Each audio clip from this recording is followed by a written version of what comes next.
महत्त्वाची बातमी, रुपाली चाकणकर कायद्याच्या चौकटीत काम करतात असं तटकरे म्हणाले। राज्य महिला आयोगाची कार्यकक्षा ठरलेली असते असंही त्यांनी म्हटलंय। तर हगवण्यासारख्या नराधम प्रवृत्ती ठेचून काढायलाच पाहिजेत असंही सुनील तटकरे म्हणाले।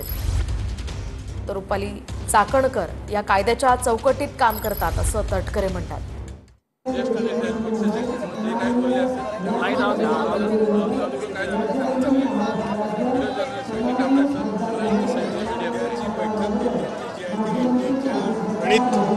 राज्याचे मुख्यमंत्री उपमुख्यमंत्र्यांची बैठक आहे। स्वाभाविकपणाने आता आंतरराष्ट्रीय स्तरावरती किंवा राष्ट्रीय स्तरावरती ज्या काही महत्त्वाच्या विषयावरती असेल त्या ठिकाणची चर्चा अभिप्रेत असावी असं मला वाटतं आहे। मला त्याच्यातली काही माहिती असण्याचं काही कारण नाही, परंतु राजकीय विषय ज्यावेळेला येतात त्याला राज्य पातळीवरती त्याची चर्चा होते आणि त्या संदर्भामध्ये अंतिम स्वरूपामध्ये ज्यावेळेला केंद्रीय शिस्तचं नेतृत्वाचं मार्गदर्शन घ्यायचं असतं त्यावेळेला आम्ही ते घेत असतो। मात्र फडणवीस असं म्हणाले की सप्टेंबरमध्ये आपली पुन्हा एकदा एक परीक्षा आहे, ते आपल्याला पास करायचे, 2-4 महिन्यांचाच कालावधी शिल्लक आहे, एकत्रित बसून निर्णय घेणार की ते असं म्हणाले की काही स्वाभाविक ठिकाणी काहीसा निर्णय बदल सुद्धा करावा लागू शकतो। मग महापालिका ज्या मोठ्या ठिकाणी शहरांमध्ये विशेषतः पुणे असेल, पिंपरी चिंचवडमध्ये याआधी राष्ट्रवादीची सत्ता होती, आता भाजपची सत्ता होती, अशा मोठ्या शहरांमध्ये कसं ॲडजस्टमेंट? एक असं आहे की सर्वोच्च न्यायालयाने एक सीमारेषा आखून दिलेली की 4 महिन्याच्या कालावधीमध्ये स्थानिक स्वराज्य संस्थांच्या निवडणुका घ्याव्यात।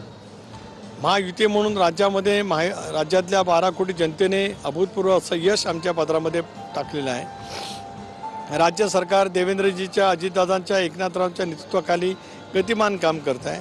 अशा वेळेला स्थानिक स्वराज्य संस्थांच्या निवडणुका ज्यावेळेला येतील त्यावेळेला राज्य पातळीवरती आम्ही एकत्रितपणाने बसू, महापालिका निहाय, जिल्हा निहाय राजकीय परिस्थितीचा आढावा घेऊ आणि मग त्या संदर्भातला निर्णय त्यावेळेला होईल।